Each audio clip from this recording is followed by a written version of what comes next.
सिंधियुनि खे चेटी चंड जूं लख लख वाधायूं। सभिनी सिंधियुनि खे चेटी चंड जूं लख लख वाधायूं।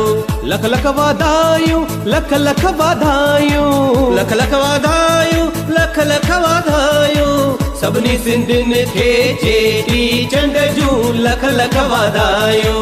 नाज़रीन, अवामी न्यूज़ में ख़बरों जो सिलसिलो जारी है। इन वक्त असीं तव्हांखे खिपरो खां ख़बर ॾींदा हलूं त हर साल जीअं हिन साल भी चेटी चंड जो मेलो झूलेलाल जे मंदिर में वॾे धाम धूम सां मल्हायो वियो, जंहिंमें लाल साईं जी अखंड जोत जॻाई वई ऐं बहिराणो साहिब रखायो वियो। जॾहिं त झूलेलाल जे मंदिर खे ख़ूबसूरत लाइटनि ऐं गुलनि सां सिंगारियो वियो। आयल यात्रियुनि जो चवणु हो त लाल साईं जी शेवा करे दिली सुकून हासिल कंदा आहियूं। इन मौके ते पाकिस्तान जी ख़ुशहाली ऐं सलामती जे लाइ दुआ घुरी वई। असां पंहिंजे मुल्क जे करे दुआऊं घुरूं वञूं पिया। हर चकर साल माना 6-6 महीननि ते चेटी चंड मल्हायो वेंदो आहे ऐं ॾोडेरे लाल बि मल्हायो वेंदो आहे। जंहिं मेले में सुभाणे असीं ॾोडेरे लाल वेंदासीं, जंहिं हिसाब सां अॼु असां हिते चंड मल्हायो आहे। ऐं असां पंहिंजे पाकिस्तान माना पंहिंजे मुल्क जी हिफ़ाज़त लाइ असीं दुआऊं घुरूं पिया लाल साईं खां। मेलो हिते झूलेलाल में असां मल्हाईंदा आहियूं, ॾाढो मज़ो कंदा आहियूं। हिते डांसूं वांसूं कंदा आहियूं, हिते वॾो फंक्शन थींदो आहे। जाम तमामु सुठो असांखे मज़ो अचे पियो ऐं हिते ही सभु नेम हले पियो ऐं हिते तमामु घणो असांखे मज़ो अचे पियो।